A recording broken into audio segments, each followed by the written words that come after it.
Good afternoon, I'm Dan DeRose with 19 News, coming to you from our digital desk. If you're a Browns fan, I wish I had better news for you. You've got one of the best teams in the league on its way to Cleveland for a matchup with the Cleveland Browns on Sunday. And it appears, at least at this point, Deshaun Watson is not in a position to start. He did not practice today. That was going to be the big question mark. If Deshaun Watson gets out there, practices today, looks good, feels good, that's a great indication for Sunday. The fact that he did not practice at all today is not at all a good indication. And we get news now that if Deshaun Watson is not ready to go, it will be P.J. Walker making the start ahead of rookie Dorian Thompson-Robinson. DTR got the start last week, did not look all that impressive. Or I'm sorry, even the week before, since last week was a bye week, and did not look all that impressive. So it would be P.J. Walker, who has 3 years worth of experience as a starter for the Carolina Panthers. So obviously the team took questions after talked to the media after their practice today, or I think it was actually even before the practice. But the announcement that Deshaun Watson would not be out there throwing the ball around, would not be taking throws, is obviously a major concern, and it took up the overwhelming majority of time for questions to head coach Kevin Stefanski, asking about the injury, the extent of it, what exactly is wrong. If Deshaun Watson was throwing on Monday, why is he not throwing today? And what is it about P.J. Walker that will give him the nod ahead of DTR? Take a look at the Stefanski news conference wrapping up just in the last half hour. Take a look. You just have to treat each one specifically, and with this one, that's what we're doing. So just taking in information from our medical staff, from Deshaun, and making sure that we're making the right decisions with everything. How does this change then how you prepare your other quarterback? I mean, I think that's kind of what we do with your backups at every position. They have to be ready to play. I think we've talked about this a lot with a backup quarterback. Sometimes you're playing early in the week. Sometimes it's the third play of the fourth quarter that you're going in there. So you always have to stay ready. I will tell you, for this week, PJ is going to be the backup quarterback, so he'll get the reps today with Deshaun not being out there. Kevin, how much was Deshaun able to do Monday? I mean, he threw inside, right? Like, was able to throw close to normal? Yeah, again, it's all part of the rehab process with his injury. He's working extremely hard. He's working around the clock, and we're just going to continue to take it day by day. What went into the decision to elevate PJ? Just felt like it was the right decision for the team, Tony. I think PJ's been here now for a month plus, getting a better understanding of what we do, but just felt like it was the right decision for the team. Kevin, will you put together two separate game plans, one if Deshaun is available, one if you have to go to PJ? I think that's it's our job every week, knowing who is available, who might be available, and put a plan together. You also have to be cognizant of the rest of the team, and sometimes if you have 2 or 3 game plans, that's too much to ask of the entire team. But there's ways to do it. There's ways to pivot both in game and during the week. Will this be a game time decision for Deshaun? We'll see how the week goes. I'm really focusing on today. If it has to be PJ, what can you guys do to help him out? Yeah, I think with any player that's in there, we want to make sure that we give them the best chance to succeed. So with your quarterback, you're always trying to get them easy completions, get them in a rhythm, all those type of things. But that's something that we work real hard during the week and make sure that we're giving our quarterbacks stuff that they're comfortable with. And I've told you guys before, there's so many plays you can run, but you just want to run plays that your quarterbacks are comfortable with. A healthy run game do for the backup quarterback? As you guys know, we want to run the ball way more efficiently than we have the last couple of times out. There's reasons for it and all those type of things, and we know that we have to be better. Is there?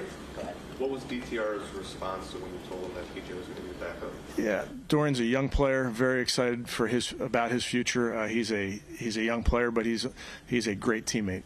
So he's going to support who's ever in there, and he's got to be ready to play. As you guys know, you got to always stay ready.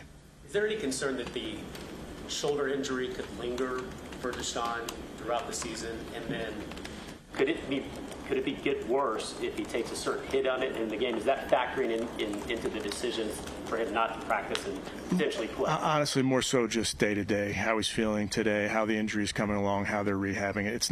I'm not thinking past today. Do you think Walker's NFL experience a comforting factor for the rest of the team?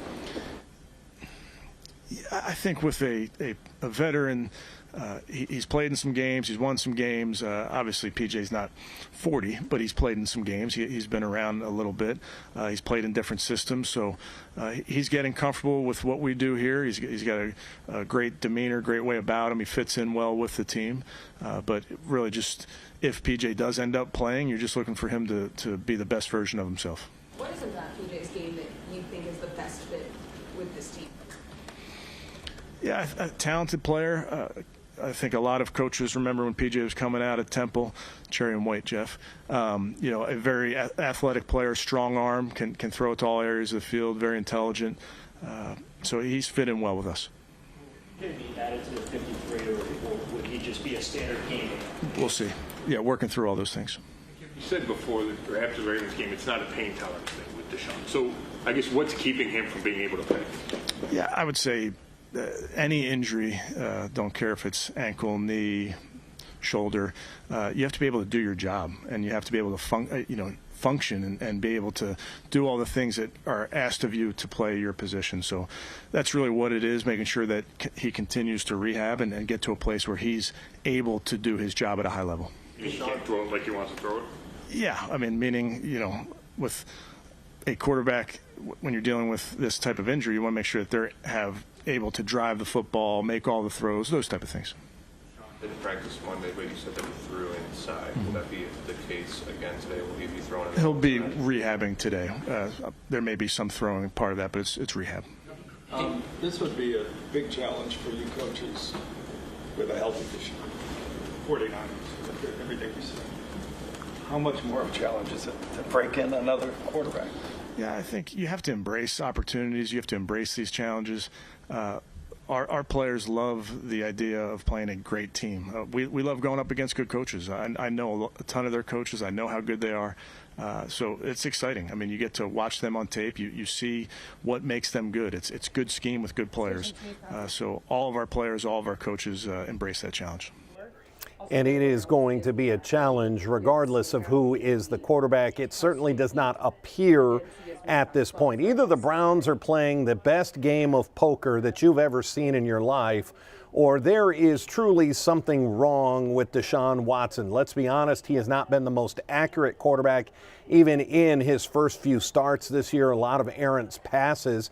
Could this have been a growing problem? Is that what took him out? You heard Stefanski a couple of weeks ago say, heading into the game before the bye week, that and after that loss, that he was medically cleared, he was eligible to play, he just chose not to. So what the heck is going on? And I don't think anybody outside of that medical staff and the coaching staff is exactly sure what the deal is. It certainly, he was asked, is this a game time decision? That's not that hard of a question. You're 3 days away from the game. Is this a game time decision? And he said, I'm not looking that far. We're day to day. I understand where that is for a coach, and that helps keep the 49ers off balance as far as who they're preparing for. But it certainly is just yet another example of how the Browns handle information coming out of Berea, which is slim to none, and Slim just left town because they just don't let anything out. And that seems to be the case again here. The only real nugget of information that comes out of this is that P.J. Walker has now been elevated over DTR, Dorian Thompson-Robinson. So if it's not Deshaun Watson, it will be P.J. Walker, who has some starting experience with the Carolina Panthers. More questions than answers coming out of Berea again today, so we'll just have to wait and see. Our sports staff is all over this. We'll have much more when we start our 3.5 hours of news on Channel 19.